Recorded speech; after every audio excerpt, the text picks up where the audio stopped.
that's all the sport from me for now. I'll be back later.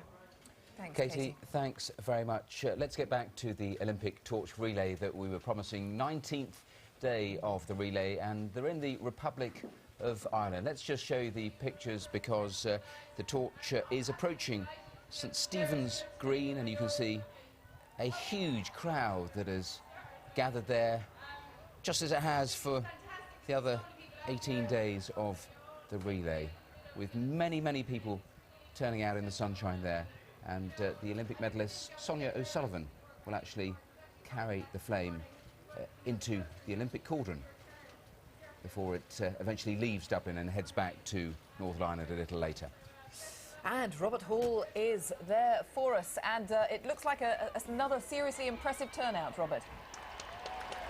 Good morning, you two. Yes, they were expecting 9,000 people in St Stephen's Green alone. It looks to me as if they're going to exceed that. Well, that's pretty well the pattern here. You mentioned Sonia O'Sullivan. There she is up on stage now, saying a few words to the crowd.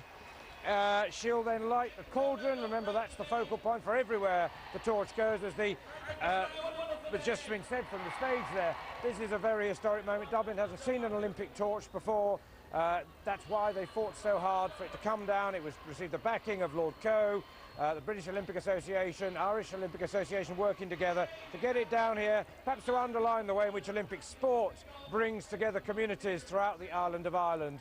And here it is on stage now, chatting to people here. Huge amount of excitement, huge amount of delight, not least because two of the 40-plus runners were Jedwood. We were chatting to them a few minutes ago. They said they were perfect to do it because they look like Olympic torches. I shall leave you to judge whether or not that's true. But fortunately, they made it through with their hair intact, so that's a plus. We're now waiting for that cauldron to be lit. While we do, let me say, across the border at Newry, quite a deserted bit of the old Dublin Road very early this morning, was handed over again, this sort of unity symbolism by boxing medalist Wayne McCulloch from Belfast, handed it to Michael Carruth from Dublin, a Protestant to a Catholic. They became friends during the '92 Olympics, and once again they said the same thing. This is all about showing how sport brings people together, and it came on into Dublin, to the outskirts of Dublin. Lord Coe on the stage now. We can't hear what he's saying, so I shall continue to chat. Went to Croke Park Stadium, something called the Skywalk, more than 100 feet up above Dublin's rooftops. Fantastic view. Right, let's just, I'll just be quiet for a moment and let's see that torch lit. And friends, it's my great pleasure as Minister. That's all right, Sonia. Well done, Sonia. I'll give in to Sonia. It's my great pleasure to welcome the Olympic torch to Ireland. It's a great honour to have it here. I'm delighted to welcome Seb Coe. Seb Coe, as you know, his great-grandfather came from Kilkenny. And if Seb... Again, formal welcomes, more welcomes there, and a nod at Lord Coe, who works so hard to get the torch here.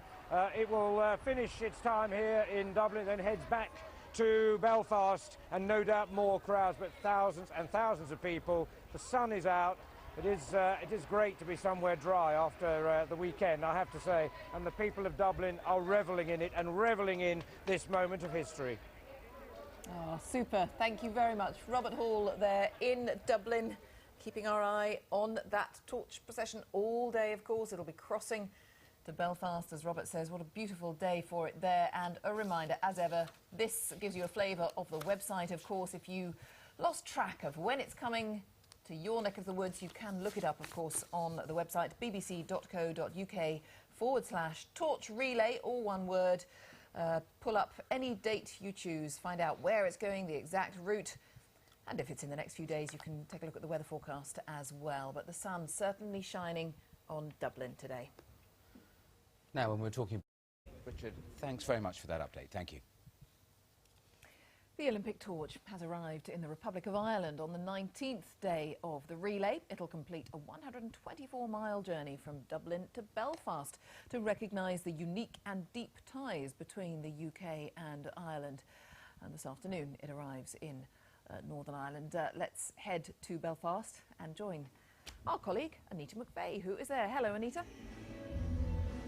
Jane, hello. Thank you very much, and a very warm welcome to Belfast on what is day 19 of the Olympic torch relay. I'm right in the centre of Belfast, outside the City Hall, as you can see here behind me, where tonight, at the end of day 4 out of 5 in Northern Ireland, the Olympic torch will end up for the evening celebrations, and you can hear the rehearsals getting underway behind me right now.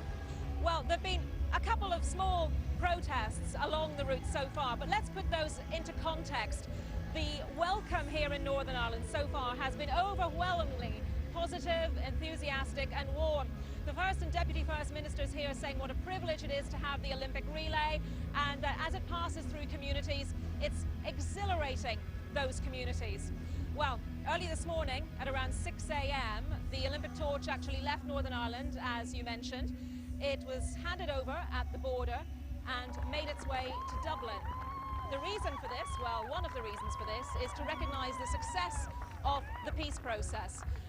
And the organisers are also saying that it's to recognise the fact that many athletes from Northern Ireland will be competing for the Irish Olympic team, not Team GB, because of course when you think about it, it's the United Kingdom of Great Britain and Northern Ireland. So athletes from here, unless they've got an English parent, aren't eligible to compete for Team GB, so they would be competing for the Irish Olympic team as well. It had a very enthusiastic reception in the Republic as well. Around 40 torchbearers there took it through the streets of Dublin. And among those, I think we can see perhaps the most famous Irish twins out there at the moment, Jedward. We're still having a little look at those pictures of the handover this morning, but there they are. How could you mistake them? Jedward with the Olympic flame in Dublin earlier. Well, with me now in Belfast is someone who knows very well the thrill of the Olympics, the thrill of going for gold. She won gold in the Munich Games of 1972 for Team GB in the pentathlon. She's also represented Northern Ireland at every Commonwealth Games from 1958 through to 1974. I'm very pleased to have with us Dame Mary Peters. Thank you so much for joining us. It's a great pleasure. You have dedicated your life to sport, first as a competitor and then promoting sport among young people. You must be incredibly proud to have the Olympic torch relay here. Absolutely. It's wonderful to be going through all the towns and villages and raising the profile of the Olympic Games in 2012, which will be amazing. Now, you're taking part in the relay later yourself. Do you think that will bring back some of the thrill, the atmosphere? As we've been waiting here to talk to you, people have been shouting your name. You're such a well-known figure, such a loved figure here in Northern Ireland, if I can say without embarrassing you too much. Thank you. No, it'll be wonderful. I just can't wait to get hold of the flame. I ran with the Olympic torch for the Athens Olympics through the streets of London, but to do it in your home city is even more important. And when you won in 1972, it was, of course, the height of the Troubles here in Northern Ireland, and you brought some much-needed smiles to the faces of people here, even though you yourself were put under threat. I was, but I wanted to come home to Belfast. My family wanted me to join them in Australia, but it was all about bringing this home and showing it to the people of Northern Ireland who had adopted me as one of theirs when I came over as a young girl from Liverpool. And this is my home, and this is the place I love to be, and I brought it home for them. That wonderful gold Olympic medal. And thankfully, the event here, we're on day 4 out of 5, really has been largely free of political protest, hasn't it? Yes, and very positive. I think the next generation of young children will want to get involved in sport as a result of the flame coming here. And later, before the Olympics in London, we're having many teams coming here to do their pre-games training. And I just want to ask you a little bit more about that, because it can sound very lofty and perhaps a little bit of wishful thinking to talk about how the flame being here, the Olympics being in London, how that can engage young people more in sport. But you're very well placed to talk to us about how you can actually harness an event like this and translate it into something real, something practical. Absolutely. A friend of mine took a little girl who's only 5 to see the torch going through the streets, and she says, "Mummy, that was the best day of my whole life." And if we can instill in young people the joy of competition and taking part in sport, then we'll have a healthier nation of people. And just finally, what's your top advice for those athletes going for gold, be they from Team GB or anywhere else? Enjoy the moment. And, you know, I wasn't expected to win in Munich, and I came home with the gold, so it's always nicer if somebody's a surprise winner than somebody who's been long predicted to be a gold medalist. Dame Mary Peters, thank you very much. A great pleasure to talk to you. Thanks for joining us.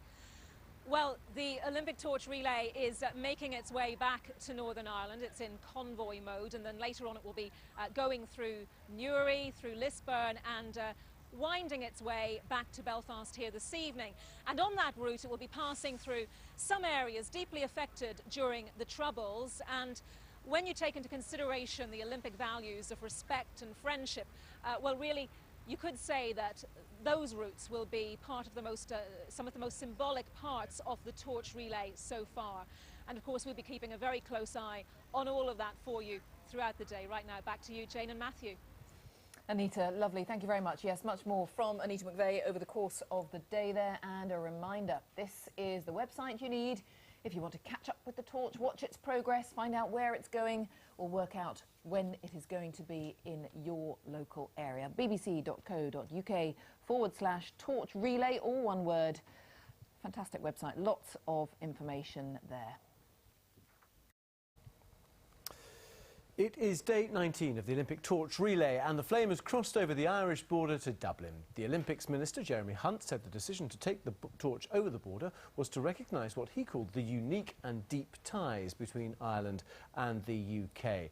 Let's go to Anita McVeigh, who joins us now from Belfast. Is the torch safely out of the hands of the Jedward twins? Well, it was earlier, safely, I hope, but certainly they managed to pass it on to the next torchbearer. Yes, we're in Belfast, and the Olympic torch is now back over, the Olympic torch relay, I should say, is now back in Northern Ireland. They were singing in the rain here in Belfast a little while ago, practicing for tonight's big celebration event outside City Hall here in the centre of the city. But right now, the Olympic torch relay is in Lisburn, about 8 miles from Belfast. They've had to contend with lots of rain there as well. The torchbearers have been making their best efforts to get through the bad weather, and lots of children involved in the events in Lisburn this afternoon, as they have indeed at many points along the route. The torch is running slightly behind schedule. It was due to be arriving in Belfast somewhere between 4:30 and 5 o'clock. They are trying to make up some time on that, but a big celebration expected here tonight. And with me to talk a little bit more about that and about the wider significance of the torch relay being here in Northern Ireland are Chloe Brown, one of the 5 young people who was chosen to take part in the Olympic flame handover ceremony in Athens, and also from the independent newspaper David McKittrick. Welcome to you both. Chloe, if I can ask you first of all about that event in Athens, it must have been a truly amazing experience. It was unbelievable, a trip of a lifetime. I'll never forget it. Now, I understand that your role in the ceremony was to accept an olive branch from a young Greek athlete, and I think we have some pictures that we can see of that. Tell us about that.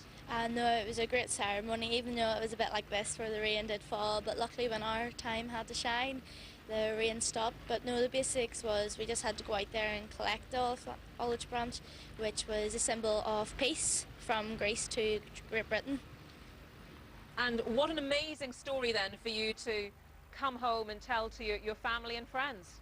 Oh, it was unbelievable. When I got home, everyone was sending me texts, emails, Facebook messages asking how was Mr. Beckham and Seb Coe.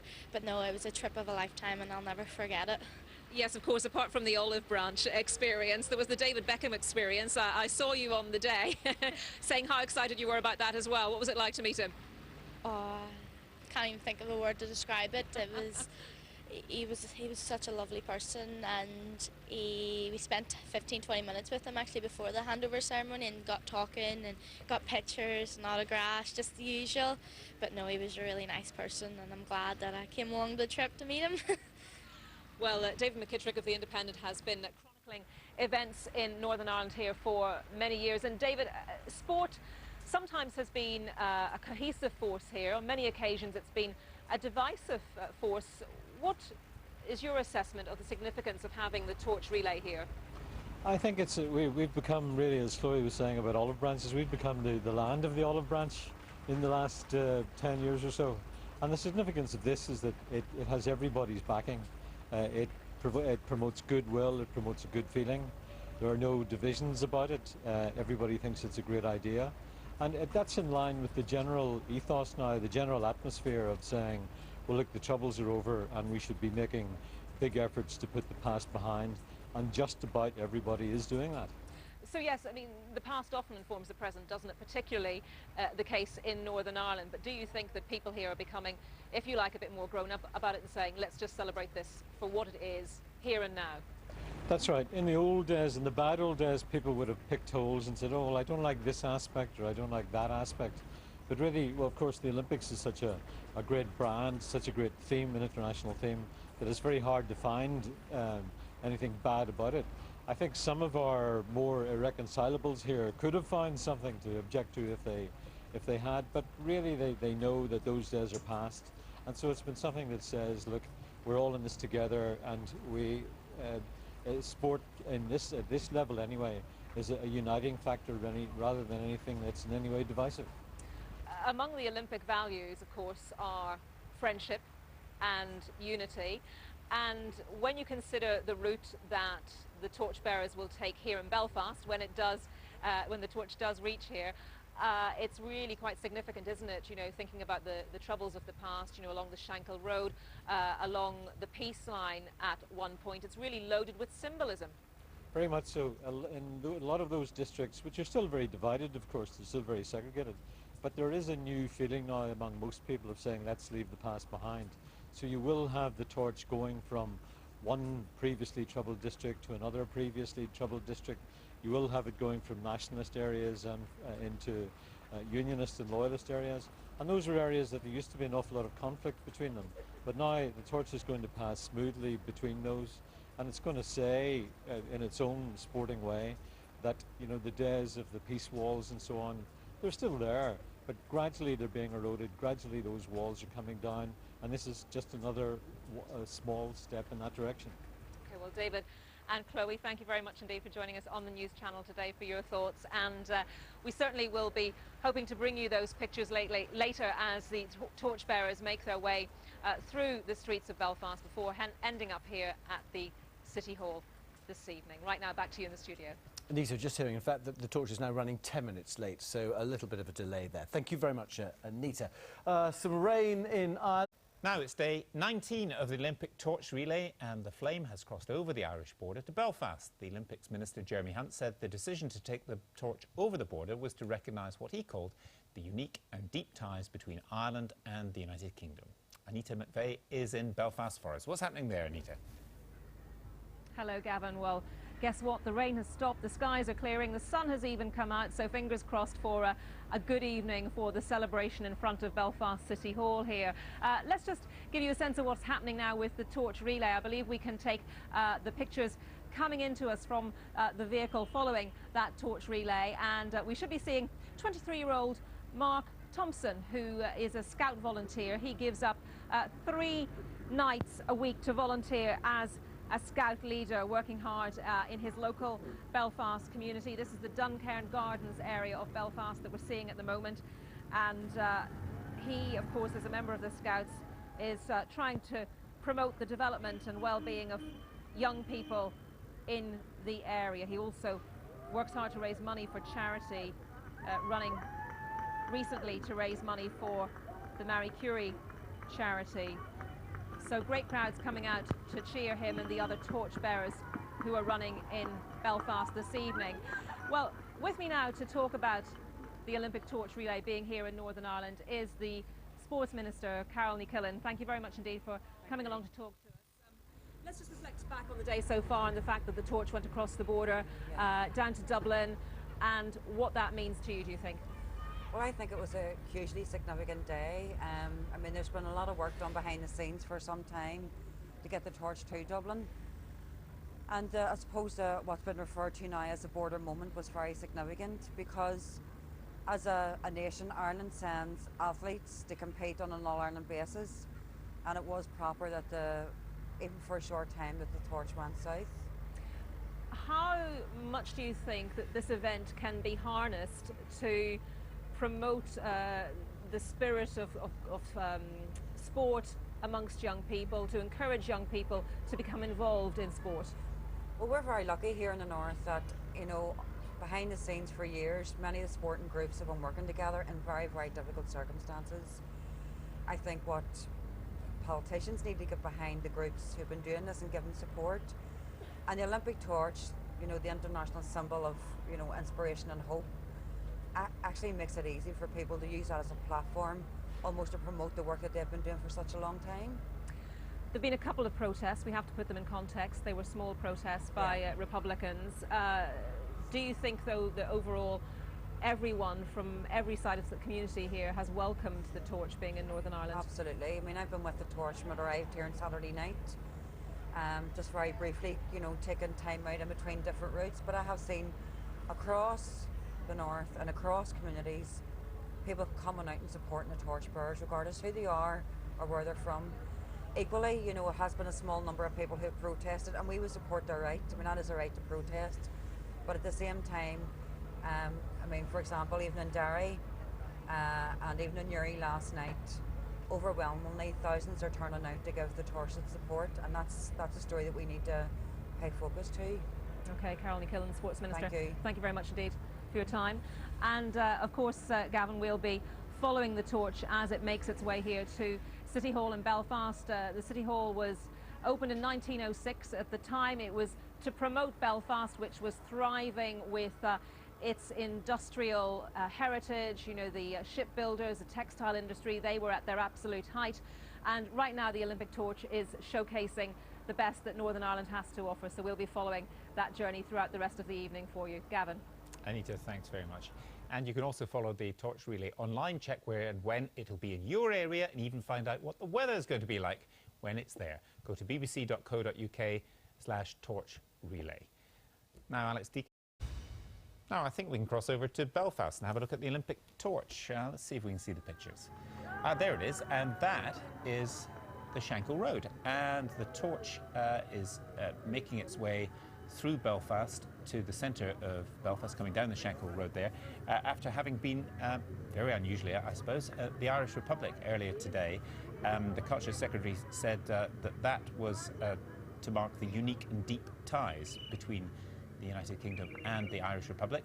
Shankill Road is the heart of West Belfast, the heart of Protestant West Belfast, one of the two big roads in the west of the city, the Shankill and the Falls, of course famous throughout the world for perhaps sometimes the wrong reasons during the Troubles. Now a scene of absolute joy, and maybe the rain is even holding off. I think it was pretty sunny earlier today, and it looks absolutely splendid. You can hear the crowds cheering there.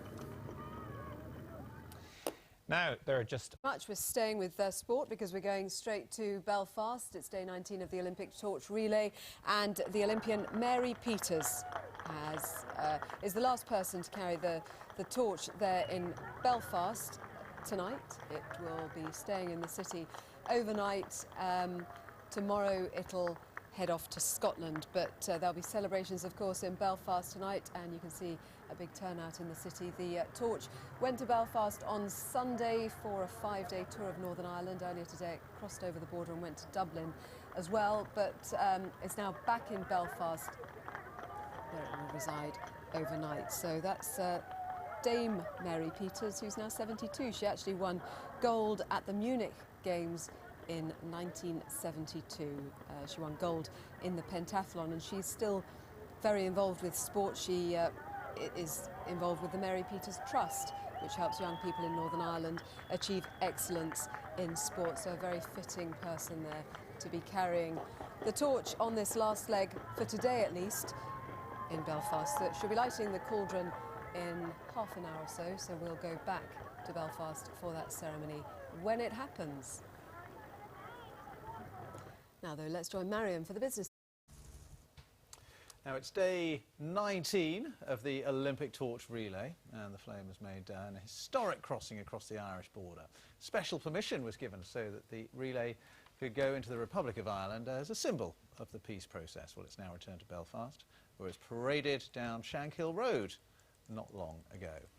Well, Anita McVeigh is in Belfast for us this evening. Anita, over to you.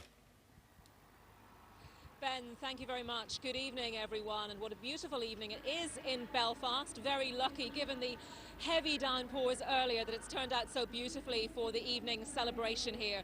It's been an amazing 4 days so far for the Olympic torch relay in Northern Ireland. It's visited some of Northern Ireland's most beautiful places, the Giant's Causeway, the Carrick-a-Reid Rope Bridge, both of them in County Antrim, the Marble Arch Caves in County Fermanagh, and today it came down the Shankill Road, as you mentioned, Ben, through some of the areas most hit by the Troubles during the height of the violence here. But what a contrast now in 2012, a fantastically warm response from all sides of the community for the relay. And as you can see, the last torchbearer is taking to the stage. It's Laura McCann, a 28-year-old PE teacher from Belfast who works tirelessly to encourage young people to take part in sport. Let's just pause for a moment and watch this.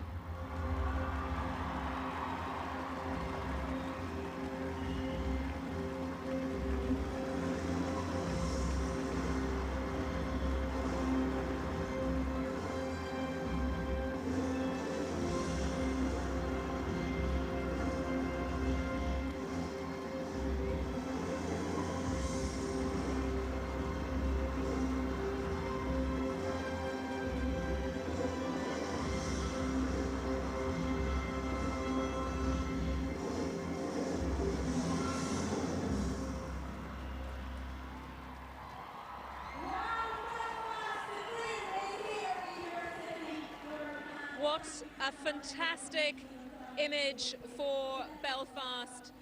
The streets there in front of Belfast City Hall packed as far as the eye can see. Yes, such a positive image when you think of the Olympic values of respect and friendship.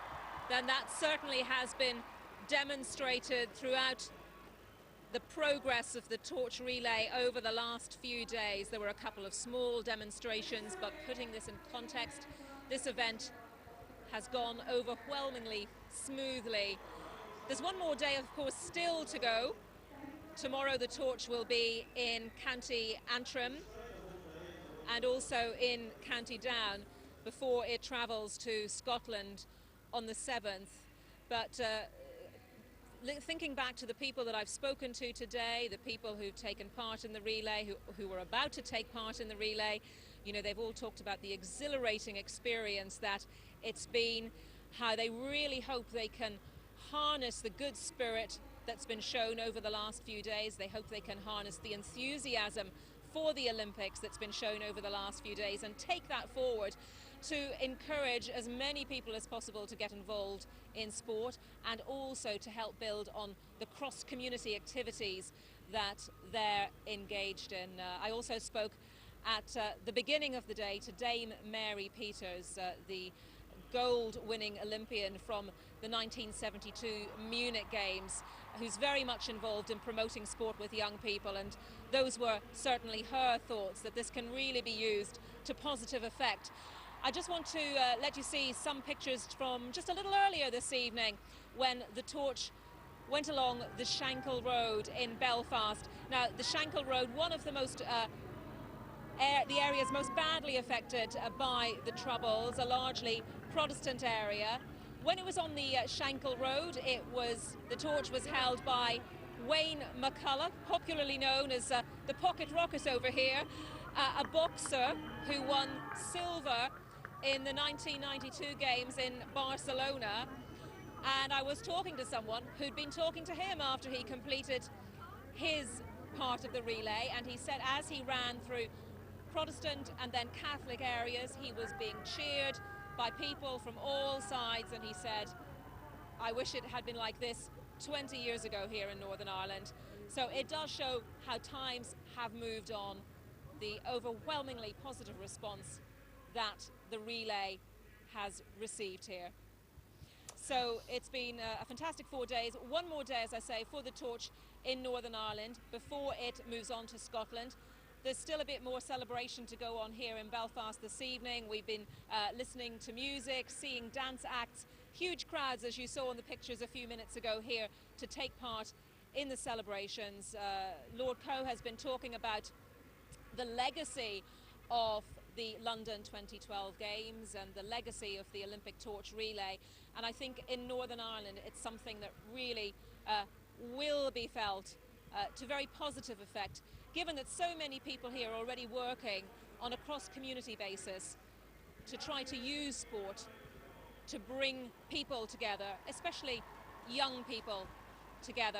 And athletes from Northern Ireland, some of them will be competing for Team GB, many of them will be competing for the Irish Olympic team. Obviously Northern Ireland is part of the UK, but it's the United Kingdom of Great Britain and Northern Ireland, so unless athletes from Northern Ireland have an English parent, then they're not actually eligible to compete for Team GB. But you know, all of those things, politics has really been forgotten about over the last 4 days, and I can certainly say in Northern Ireland that's a very good thing. For the moment now, back to the studio. Anita, thank you. Lovely to see such a blue sky behind you there.